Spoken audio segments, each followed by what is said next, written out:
Payg'ambarimiz alayhissalatu vassalam bir kuni Abdurrahman ibn Avfni ko'rib qoldilar. Unda kiyimida sariq belgilar bor edi. Zafaron qo'shilgan atir separ ekan.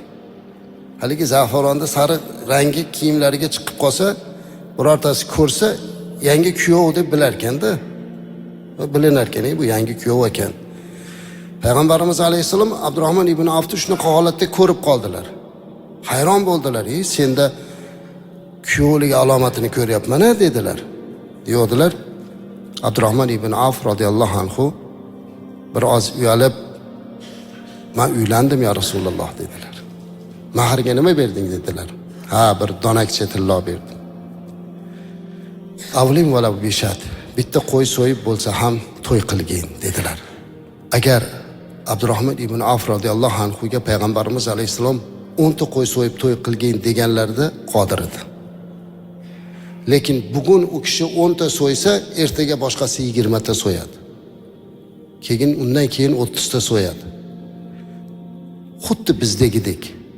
Bizda ham avval kichkinaroq boshlangan to'ylar hozirga kelib dabdabaga aylanib ketdi. Tan olishimiz kerak. Dunyoni men juda ham ko'p davlatlarga boraman, hatto to'ylarda ishtirok etaman, to'g'risi. Bizdagidaqa kabi isrof bo'ladigan to'yni men hali ko'rmadim azizlar. Juda ham katta isrof. Tek qo'ysa odamlar yangi narsalarni o'ylab chiqaryapti.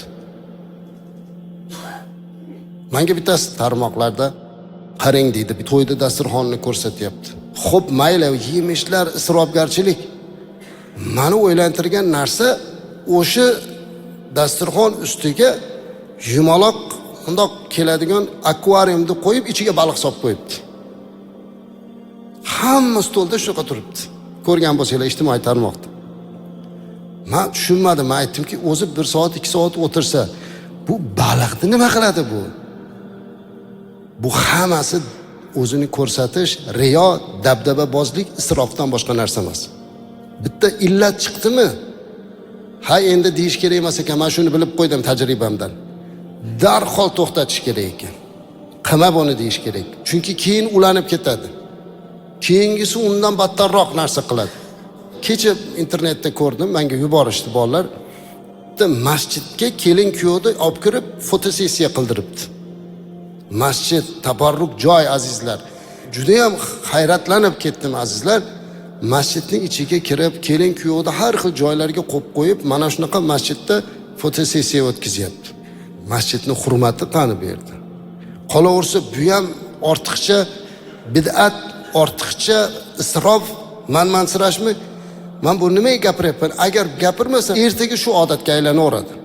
Shuning uchun bu narsalarni to'xtatish kerak. Endi o'zi kechirasizlar-ku, Ka'batullohning oldida fotosessiya qilib ko'rishdi. Rasmlarga olish urib bo'ldi. Uni necha marta gapiryapmiz. "Ey, Ka'bani oldida rasmga tushmang, Ka'bani oldida duo qiling, yig'lang" deyapmiz. Endi uni to'xtatishga imkoniyati bo'lmay qoldimi? Nimani bo'lsa rasmga olish odat bo'lib qoldi. Hatto janozani ham hozir videoga olgizyapti. Men hayronman, ertaga otasini, onasini dafnini ko'rib nimasidan rohatlanar ekan. Uni ham qildiryapti. Bugunlik kunda bu to'ylarni isrofgarchiligini o'zimiz tashkil qilyapmiz. Keyin yana o'zimiz biz shunaqa millatmiz. Yo'q azizlar, biz butun dunyolarda lol qoldirgan millatmiz. Biz dunyolarga to'yimiz bilan emas, ilmimiz bilan tanilgan ajdodlarning avlodimiz azizlar.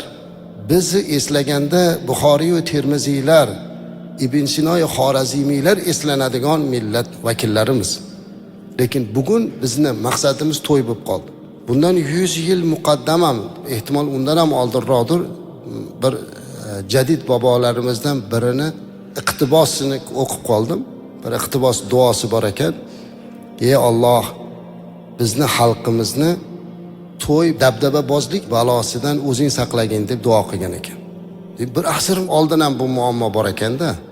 Bir kuni o'ylanib qarab ko'rsam, to'y bizni hayotimizni mazmuniga aylanib qolibdiki, bitta yoshi kattaroq odamga, erkak yo onaxonga yaxshilik qilsangiz, xizmatini qilib ko'nglini olsangiz, e'tibor bering duolariga. Amin. Bolam topganing to'ylarga buyursin.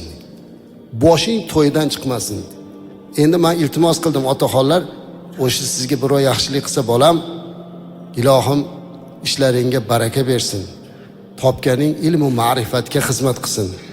Topganingni bolalaringni ilmiga sarflagin, rohatini ko'rgin, farog'atini ko'rgin. Shunaqa duo qilaylik. Endi buni isloh qilishlik bizni qo'limizda qoldi azizlar. Agar biz bugun rivojlanib kelayotgan davlat, ziyoli insonlar, e'tiqodli insonlar hammamiz birgalashib tartib qilmasak, kelajak avlodimiz bundan ham qiyin holatda qoladi.